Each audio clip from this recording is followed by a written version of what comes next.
નમસ્કાર, BN news ગુજરાતીના digital platform પર આપનું સ્વાગત છે। હું આપની સાથે આપનો મિત્ર ભાવિન પાટણવાડિયા। દર્શક મિત્રો, આ માત્ર કાગળ નહીં પરંતુ મત ચોરી કરવાનું સાધન છે। જી હા, 111 વ્યક્તિઓ ઉપર પાદરા તાલુકાના ડબકા ગામના વાદીલાપુરા વિસ્તારમાં રહેતા 111 જેટલા વ્યક્તિઓ ઉપર કેટલાક લોકો દ્વારા વાંધા ઉઠાવવામાં આવ્યા છે કે તેઓ કાયમી સ્થળાંતર કરી ચૂક્યા છે, તેઓ મૂળ અહીંના રહેવાસી નથી, તેઓ ખોટા મતદાર છે અને તેઓનું નામ મતદાર યાદીમાંથી કાઢી નાખવામાં આવે, જેના કારણે આગામી સમયમાં તાલુકા પંચાયત, જિલ્લા પંચાયત, નગરપાલિકા અને ધારાસભ્યશ્રી એટલે કે વિધાનસભાની જે ચૂંટણીઓ આવી રહી છે એ તમામ ચૂંટણીઓમાં આ લોકો મત ના આપી શકે, માટે આ તમામ મતદારોના મત કાપવાનું મોટું ષડયંત્ર સમગ્ર પાદરા તાલુકામાં ચાલી રહ્યું છે।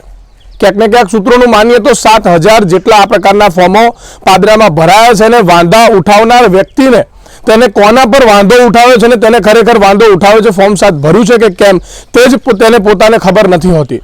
માટે કેટલાક લોકોનો નામનો, કેટલાક લોકોના આધાર કાર્ડ, ચૂંટણી કાર્ડનો દુરુપયોગ કરી આ પ્રકારે લોકો તેના કહી શકાય કે ગેરફાયદા ઉઠાવી રહ્યા છે। ક્યાંક ને ક્યાંક કોઈક એક પક્ષને ફાયદો કરાવવા માટે એક જે કોમ છે, કોઈ એક સમાજ છે, તેને ટાર્ગેટ કરવાનું આ ષડયંત્ર એવું સ્પષ્ટ જોવા મળી રહ્યું છે। કારણ કે એસઆરમાં ફોર્મ 7 ચોક્કસ પ્રકારના એક જ સમાજ માટે ભરાયા છે તેવું આપણે સૌ જાણીએ છીએ। ત્યારે અત્યારે આપણે છીએ પાદરા તાલુકાના ડબકા ગામના વાદીલાપુરા વિસ્તારમાં અને પાદરાના ડબકા ગામના પાસે આવેલા વાદીલાપુરા વિસ્તારમાં 111 જેટલા મતદારો પોતાના પરિવાર સાથે, પોતાના દીકરા દીકરીઓ સાથે આ રજૂઆત કરવા આવ્યા છે અને આ રજૂઆત કરવા માંગે છે કે અમે કોઈ બહારના નથી, અમે વર્ષોથી અહીંયા ખાઈએ છીએ, વર્ષોથી અહીંયા પકાવીએ છીએ અને વર્ષોથી અહીંયા મત આપીએ છીએ। મૂળ ભારતના ભારતીયો છે અને ભારતના ભારતીયોમાં પણ તેમનો મતાધિકાર અહીંયા આગળ છીનવવાનો તેમનો ચોક્કસ ભય છે, કારણ કે આ પ્રકારના ફોર્મ 7 ભરીને આપનારા લોકો કોણ છે તે હજુ ખબર નથી। નામ લખવામાં આવ્યું છે બારડ કલ્પેશભાઈ અશોકભાઈ, બારડ કલ્પેશભાઈ અશોકભાઈ। આ બારડ કલ્પેશભાઈ અશોકભાઈ દ્વારા 10 જેટલા વ્યક્તિઓ પર વાંધા ઉઠાવવામાં આવ્યા છે। પ્રશ્ન એવો થાય છે કે બારડ કલ્પેશભાઈ અશોકભાઈને શું એવું તો તકલીફ થઈ અથવા તો એમના પાસે એવા શું પુરાવા છે કે તેમને 10 લોકો પર આ પ્રકારના વાંધા ઉઠાવ્યા છે। સાથે સાથે મિત્રો બીજા ઘણા બધા લોકો છે, એમાં દક્ષેશ કુમાર અરવિંદભાઈ ચૌહાણ નામના વ્યક્તિએ પણ 14 જેટલા વ્યક્તિ પર વાંધા ઉઠાવ્યા છે। વાંધા ઉઠાવનાર વ્યક્તિ એક છે ને વાંધા જેના પર ઉઠાવવામાં આવી રહ્યા છે તેવા 14 થી 15, 20 મતદારો છે। ચોક્કસ એવું સમજી શકીએ કે પાદરા તાલુકાની અંદર એક વ્યક્તિને ટાર્ગેટ આપવામાં આવ્યો છે કે તે એક વ્યક્તિએ 15-20 જેટલા મુસ્લિમોને ટાર્ગેટ કરવાના છે, દલિતોને ટાર્ગેટ કરવાના છે, 50 વર્ગના લોકોને ટાર્ગેટ કરવાના છે, ચોક્કસ એક સમાજને ટાર્ગેટ કરી તેના મતાધિકાર છીનવવાના ચોક્કસ પ્રયત્નો પાદરામાં થઈ રહ્યા હોય તેવું હાલ સ્પષ્ટ થઈ રહ્યું છે। ત્યારે 111ની લિસ્ટ અને તે પણ એક નાના ફળિયા, એક નાના ગામના વિસ્તારમાં પરું, જેને પરું આપણે કહેતા હોય ત્યાંથી આવ્યું છે। ત્યારે કોંગ્રેસના તાલુકા પ્રમુખ પણ છે, અર્જુનસિંહ પડિયાર પણ છે અને સ્થાનિક લોકો પણ છે। ત્યારે આપણે સૌ પ્રથમ તો સ્થાનિક લોકો સાથે જ જાણવાનો પ્રયત્ન કરીશું। શું નામ છે આપનું અને કેટલા વર્ષથી અહીંયા આગળ રહો છો અને કેટલો મોટો સમાજ છે, કેટલા મતદારો છે? મારું નામ હનીફભાઈ, હનીફ મોહમ્મદ ચૌહાણ। અમે ઘણા વર્ષોથી અહીં રહીએ છીએ, બાપ દાદા, કુટુંબ, જમીન, જાગીર, વર્ષોથી અમે અહીંયા રહીએ છીએ। અમને તો એવી ખબર નહીં કે આ શું છે। હવે આવું આવ્યું કે ભાઈ આમાં તમારું નામ કમી છે, તો જોતો ખબર પડી કે અમારું નામ કમી છે। તો કેવી રીતે કમી છે અમને તો કોઈ જાતની ખબર જ નથી। અમે વતની છે, અમારા વડાઓ છે, અમારી જમીન જાગીર છે, આ જે કંઈ અમારા ગામના વિરોધમાં કદાચ કોઈ આપ્યું તો એ અમને ઓળખતા હોય છે, સાથે ભણેલા છે, તો લોકોને હા એ લોકો વાંધા ઉઠાવે છે। હવે આપણે પૂછીએ તો અમને ખબર નથી, અમારે શું કહેવું? એટલે જે વ્યક્તિએ વાંધો ઉઠાવ્યો છે તેને તમે પૂછ્યું ત્યારે તેને શું જવાબ આપ્યો? આપણે રૂબરૂ મળે ફોન ખબર નથી, ફોન કર્યો તો કે ખબર નથી, અને પછી બીજાઓ ફોન કરે છે તો કોઈ ઉઠાવતું નથી। બીજા છોકરાઓ ફોન કરે છે પણ ઉઠાવતું નથી કોઈ। વાંધો ઉઠાવનાર વ્યક્તિનો કોઈ સંપર્ક થતો જ નથી? ના, કોઈ સંપર્ક થતો નથી। કદાચ અમે ગયા, ગામમાં ગયા તો કોઈ મળ્યું નહીં અમને। એવું કંઈક છે કે વાદીલાપુરામાં છેલ્લા 6-7 મહિના કે 1 વર્ષથી આગળ રહેવાસી આવ્યા હોય અને વર્ષથી રહેતા હોય એવું કંઈક છે કે વર્ષો? ના, એવું તો અમારા વાદીલાપુરામાં કોઈ નવું રહેવા આવ્યું નથી। કદાચ કોઈ બહારનો પણ કોઈ રહેવા વાદીલાપુરામાં આવ્યો નથી। અમારું નાનું સરખું ગામ છે, પરું છે, અમારા ડબકા ગામનું વાદીલાપુરા એક પરું છે અને 45-46 ઘર છે।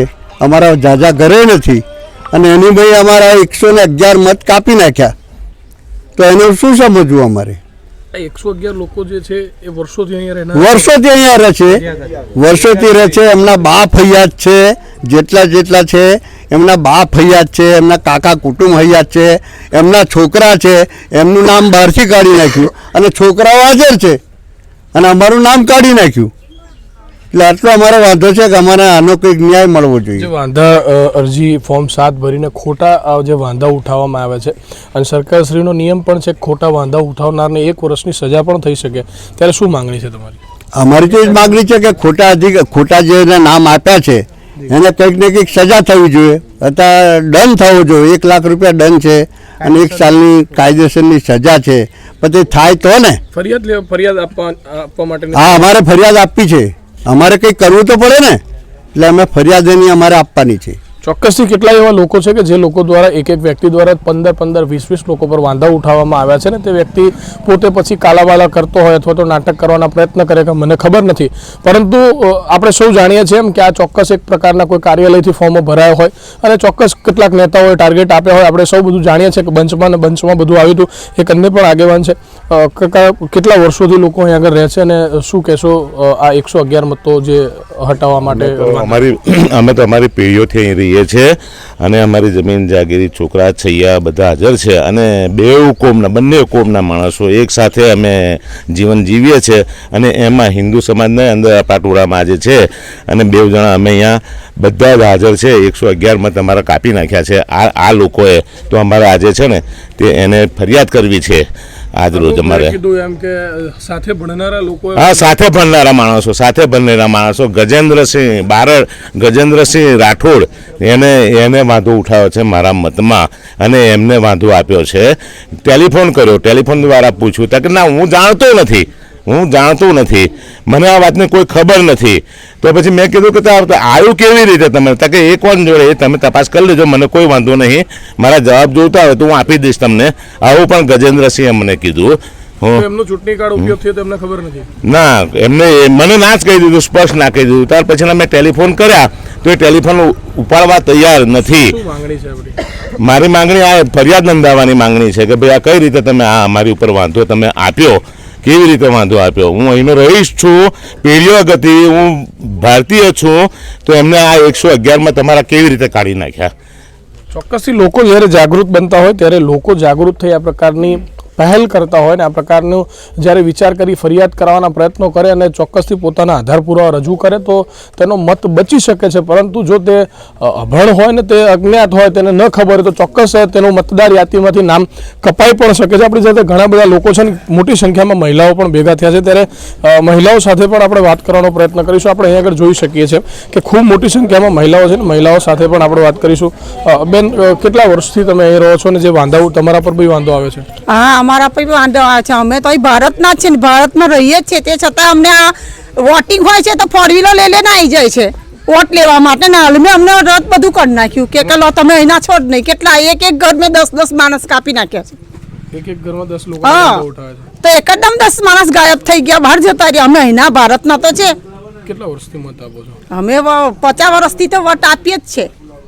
તમારા ઘરમાં કેટલા લોકોનો પૂરો વાંધો ઉઠાવવામાં આવે છે? અમારા ઘરમાં 5 માણસને વાંધો ઉઠાવવામાં આવે છે. ચોક્કસથી તેઓ પોતાના હાથમાં ડોક્યુમેન્ટ પર લઈને આવ્યા છે. શું કહેશો, તમારા ઘરમાં કેટલા લોકો ઉપર વાંધો ઉઠાવવામાં આવે છે? મારા ઘરમાં 10 માણસના ઉપર વાંધો ઉઠાવ્યો હતો. અમે અહીંના નથી તો પછી અમારું રેશન કાર્ડ, આધાર કાર્ડ એ કેવી રીતે નીકળ્યું? અત્યાર સુધી વોટ લેવા આવતા હતા ત્યાં વોટ કેવી રીતે અમારા લીધા એમને? પછી હમણાં આવું ચાલ્યું તે પહેલાં કહેવું જોઈએ ને કે તમે અહીંના નથી, અહીંના વતની નથી, તો અમે કે અમે વતની છે કે નહીં તો પ્રૂફ કરી બતાવો ને. વાંધા અરજી કેવી રીતે નામ સહિત આપી દો? કેટલા ડોક્યુમેન્ટ તમારી પાસે? બધા જ છે. કેટલા વર્ષથી મત આપો છો? 50 વર્ષથી આપીએ છીએ. ચોક્કસથી 50-60 વર્ષથી મહિલાઓ પણ મતાધિકારનો ઉપયોગ કરે છે, મત આપે છે ને આપણે સૌ જોઈ શકીએ છીએ એમ કેટલી મહિલાઓના હાથમાં આધાર કાર્ડ પણ છે. તેઓ સાથે પણ વાત કરીશું. બેન, તમારા ઘરે વાંધો આવે છે? હા, તો આવે છે ને ભાઈ. કેટલા લોકો ઉપર? અમે કઈ 3 જણ ઊભા છે. ત્યાં કેટલા ટાઈમ બધું ચાલે, બધા અમે વોટ આલીએ છીએ. અત્યારે લગી આવું કઈ આવ્યું કઈ છે અમારા ઘરમાં? અમે બી કહે ઉઠાવવા માંગીએ છીએ માટે. અમે શું માંગણી છે? ફરિયાદ કરવાની? ફરિયાદ કરવાની છે. આવું બધા આવી કઈ અમે કહેવા માંગીએ છીએ અમે કે જે કોઈ હશે તે વ્યક્તિ અમે એને છોડીએ નહીં. ગમે તે છે અમે હોતી તો કરીશું અમે લોકોને. હા, કાર્ય તો કરવાની છું અમે. ગમે તે ચાહશે તું જઈશ પણ હોતી તો કરીશ મેં એને. કાર્યવાહી કરવાની વાત જે છે મહિલાઓ કરી રહ્યા છે. આપણી સાથે ઘણા બધા આગેવાનો પણ છે ને રાજકીય આગેવાનો પણ છે, ત્યારે તેઓ સાથે પણ આપણે ચર્ચા કરીશું. હાર્દિકભાઈ, જે પ્રકારે આપણે વાત કરી એમ કે અહીંયા આગળ મહિલાઓ પણ કહે છે ને પુરુષો પણ કહે છે 111 જેટલા મત આ ડબકાના નાના એવા વાદીલાપુરામાંથી જો આટલી મોટી સંખ્યામાં વાંધા આવ્યા હોય અને વાંધા રજૂ કરનાર વ્યક્તિઓ પણ ચોક્કસ એક પક્ષના હોય એવું સ્પષ્ટ ત્યારે જોવા મળે, શું કહેશો? ચોક્કસ ભાવિનભાઈ, પાદરા તાલુકામાં 7,000થી પણ વધારે અરજી આપી છે અને એક જ પક્ષ દ્વારા આપી છે. અને અમને તો એટલું બી જાણવામાં મળ્યું છે કે આ કાર્યાલયથી જ એ લોકોને કામ સોંપ્યું છે અને જે લોકોએ વાંધા આલ્યા છે અને એ લોકો પાછી જે ચૂંટણી કાર્ડ લીધા છે એમને તો ખબર જ નથી કે અમે આ ચૂંટણી કાર્ડ શાની માટે આપીએ છીએ. એમને તો લાભ માટે આપવાનું કહ્યું હતું કે અમને તમને લાભ મળશે, પણ આયુષ્માન માટે ને વપરાઈ ગયું SIR માટે. આ SIR નથી, એક ષડયંત્ર છે. ને હું ચોક્કસ કહું છું કે એક મુસ્લિમ સમાજને ટાર્ગેટ કર્યું છે, એક દલિત સમાજને ટાર્ગેટ કર્યું છે અને એક પછાત વર્ગના ટાર્ગેટ ચોક્કસ આ કોંગ્રેસ પક્ષ ને નુકસાન કરવાનું ટાર્ગેટ કર્યું છે. અને આવા કાર્યાલયને આગામી સમયમાં અમે ખુલ્લા પાડીશું અને આ મતદાર યાદીમાં આ લોકોના મત આવશે. 7,000 મતથી કોઈ બી એવું મતદારી નહીં હોય કે એમનો મત કપાશે. ચોક્કસ હું કોંગ્રેસ પ્રમુખ તરીકે નહીં પણ ભારતીય નાગરિક તરીકે હું કહું છું કે આ લોકોને બોયધરી આપું છું કે હમણાં મતદાર યાદીમાં એમનું નામ આવશે. અને અમે આગામી સમયમાં સ્થાનિક દ્વારા પોલીસ સ્ટેશન હોય કે મામલતદાર ફરિયાદ કરીશું. જો ફરિયાદ નહીં કરે ત્યાં સુધી ધરણા પર બેસી રહીશું, પણ આ લોકોના મતદાર યાદીમાં નામ આવશે. આ વર્ષોથી રહે છે, એમની બાપ દાદાની પેઢીઓથી મત આપતા આવ્યા છે. આજે જમીન છે, એમના આધાર કાર્ડ કીધે નીકળ્યા. જો એમને ભારતીય ના હોત તો આધાર કાર્ડ ના નીકળત. પહેલી વાત તો એ છે કે આધાર કાર્ડ ના નીકળે. આજે વર્ષોથી આ લોકો આગળ રહે છે અને વધા ઉઠાવનારા ગામના જ છે, આજુબાજુના જ ગામના છે. આજે ફોન કર્યો તો એ ફોન બી નહીં ઉઠાવતા કે અમને આ ખબર જ નથી કે અમે ચૂંટણી કાર્ડ શાની માટે આલ્યું. લોકો આ કાર્યાલયથી ઉપયોગ કરવામાં આવ્યું છે અને આવા કાર્યાલયને અમને ખુલ્લા પાડીશું આગામી સમયમાં. ચોક્કસથી આ પ્રકારના કાર્યાલયોને આગામી સમયમાં ખુલ્લા પાડવાની જ્યારે વાત કરવામાં આવી હોય ત્યારે ચોક્કસ 5, 6 હજાર અને 7,000 મત જ્યારે વાંધા અરજીઓ આપવામાં આવી હોય ત્યારે ચોક્કસથી પાદરા વિધાનસભામાં હાર જીતનું માર્જિન પર માત્ર 4-5 હજાર મત રહ્યા છે. ત્યારે આપણી સાથે અર્જુનસિંહ પઢિયાર છે. અર્જુનસિંહ, સવાલ એવો થાય છે કે 7,000 ફોર્મ ભરવામાં આવ્યા, લોકો જાગૃત છે, એમના મત બચી જશે અને કદાચ એવું પણ બનશે જે લોકો જાગૃત નથી, જેને પોતાના ડોક્યુમેન્ટ સબમિટ નથી કરાવ્યા, જેને આને ધ્યાને નથી લીધું, એના મત કપાઈ પણ શકે છે. ત્યારે આપ એક આગેવાન તરીકે, રાજકીય વ્યક્તિ તરીકે એવું માનો છો કે આ કોંગ્રેસને હરાવવા માટે અથવા તો લોકોના એવા મત ટાર્ગેટ કરવામાં આવે છે કે જે ભાજપના છે જ નહીં, આ કોઈ આવું ષડયંત્ર આપ માનો છો? સમગ્ર દેશમાં SIની કામગીરી થઈ, એ કામગીરીના ભાગરૂપે પાદરા વિધાનસભામાં પણ SIની કામગીરી થઈ. સરકારે અને ચૂંટણી પંચે SIR એટલે માત્ર મતદારનું વેરિફિકેશન એ કરવાની વાત હતી.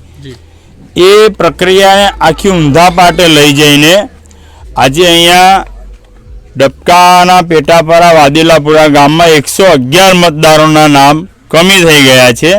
એમાં 10 કે 15 વાંધાદારોએ વાંધા રજૂ કર્યા છે કે ભાઈ આ લોકો અહીં રહેવાસી નથી, એવા એમને વાંધા રજૂ કર્યા છે. એમાં જાણવા મળ્યા મુજબ એવો કિસ્સો છે કે બાપનું નામ નીકળી ગયું છે અને દીકરો મતદારમાં છે. એટલે બહુ વિસંગતતાઓ છે. સરકારે, ચૂંટણી પંચે નિષ્પક્ષ કામ કરવાનું હોય. ચૂંટણી પંચ એ કોઈ પાર્ટીનો હાથો ના બનવાનું હોય અને એ જે વાંધા જેને રજૂ કર્યા છે એ વાંધા કેટલા ગ્રાહ્ય છે એમને માત્ર એમના ચૂંટણી કાર્ડના આધાર કાર્ડનો ઉપયોગ કરી અને વાંધા રજૂ કર્યા હોય તો એ બિલકુલ ગેરવ્યાજબી વાત છે.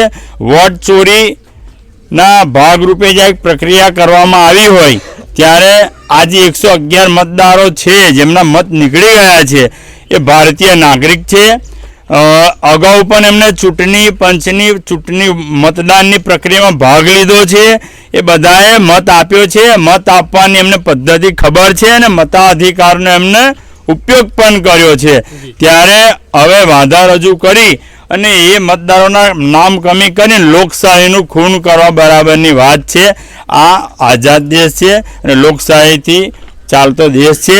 સર્વે નાગરિકને પોતાનો મતાધિકાર અને પોતાના અધિકાર ઉપયોગ કરવાનો હક છે અને જેને વાંધા રજૂ કર્યા છે એને પૂરી વાત સમજવી જોઈએ. કે વાતની ખારાઈ થવી જ જોઈએ, પછી એને વાંધા રજૂ કરવાના હોય. માત્ર કોઈ આદેશ કરી દે અને તમે વાંધા રજૂ કરી દો, એ ક્યારેય ના ચાલે. એટલે આ જે મતદારો નામ કમી થયા છે એ નામ ઉમેરો થાય અને પાદરા તાલુકામાં જેટલા પણ મતદારો છે તમામના નામ મતદાર યાદીમાં આવે અને એને મતાધિકારનો ઉપયોગ થાય, એ વાત માટે અમે પણ ચોક્કસ લડત કરીશું. અર્જુનસિંહ, છેલ્લો સવાલ કે જે લોકોએ જે વાંધા ઉઠાવનાર લોકોએ કોઈ પક્ષના કહેવાથી અથવા તો જે પ્રકારે તેઓએ વાંધા ઉઠાવ્યા છે અને જો ખોટા વાંધા સાબિત થાય તો ફરિયાદની અને સજાની પણ જોગવાઈ છે, તો આપ માનો છો આવા લોકો પર ફરિયાદ થવી જોઈએ ને તેઓને સજા પણ થવી જોઈએ? મને જાણવા મળ્યા મુજબ જે વાંધેદાર છે એમને ટેલિફોનિક સંપર્ક કરતા એ લોકોને એવું કહેવું હતું કે અમારા ડોક્યુમેન્ટનો ઉપયોગ થયો છે, અમને બોલાવીને ડોક્યુમેન્ટ માંગ્યા હતા અને એનો ઉપયોગ કર્યો છે. તો મારું પોતાનું ડોક્યુમેન્ટ કોઈ એનો ઉપયોગ કરતું હોય તો મારે એની ખારાઈ કરવી જોઈએ કે તમે આ શા કામમાં મારા ડોક્યુમેન્ટનો ઉપયોગ કરી રહ્યા છે. એક વાત. બીજી વસ્તુ એવી છે કે લોકશાહીના દેશમાં સરકારના કાયદા અને નિયમ પ્રમાણે અગર વાંધાદાર એનો વાંધો રજૂ કરી ના શકે, એના સ્પષ્ટ કારણ ના આપી શકે, તો એની ઉપર કાયદેસરની કાર્યવાહી સરકારના નિયમ પ્રમાણે છે. એમાં તો કોઈનું કંઈ ચાલવાનું નથી. એ જે નિયમની જોગવાઈ હોય નિયમ પ્રમાણે કાર્યવાહી થવી જોઈએ. કેમ કાર્યવાહી થવી જોઈએ? કે ક્યારે ફરી કોઈનું ખોટું ના કરી શકે અને આ લોકશાહી દેશમાં, આઝાદ દેશમાં જન્મેલા વ્યક્તિને તમામ લોકશાહીના ઢબે પોતાની વાત અને પોતાનો અધિકાર ઉપયોગ કરવાનો હક છે. એટલે જે વાંધાદારે ખોટા વાંધા રજૂ કર્યા હોય એની ઉપર ચોક્કસ કાયદેસરની કાર્યવાહી થવી જોઈએ. જે પ્રકારે આપણને અર્જુનસિંહે કહ્યું એમ કે જે પણ વાંધેદારે ખોટા વાંધા રજૂ કર્યા હોય તેના પર કાયદેસરની કાર્યવાહી ચોક્કસ થવી જોઈએ. ત્યારે પાદરા તાલુકાના ડબકા ગામના વાદિલાપુરા પેટાપરા જે વિસ્તારમાં 111 જેટલા મતદારોના મત કાપવાનું જે ષડયંત્ર રચાયું છે અને તેમાં વાંધા ઉઠાવનાર લોકો પોતે કોણ છે, તેમને કોના કહેવા પર આ પ્રકારના વાંધા ઉઠાવ્યા છે, સમગ્ર બાબતે હાલ વડુ પોલીસ સ્ટેશન તેમજ કહી શકાય કે પાદરાના મામલતદારશ્રીને પણ આ પ્રકારે રજૂઆત અને ફરિયાદ કરવા માટે લોકોએ પોતાની કમર કસી છે, પોતે સજ્જ થઈ નક્કી કર્યું છે કે આવા ખોટા વાંધા ઉઠાવનાર તમામ લોકો ઉપર, જે પણ વાંધા ઉઠાવનાર લોકોએ ખોટા વાંધા ઉઠાવ્યા છે તેમના ઉપર કાયદેસરની કાર્યવાહી, ફરિયાદ જે છે અહીંના 111 મતદારો ભેગા થઈ હાલ કરવા જવાના છે.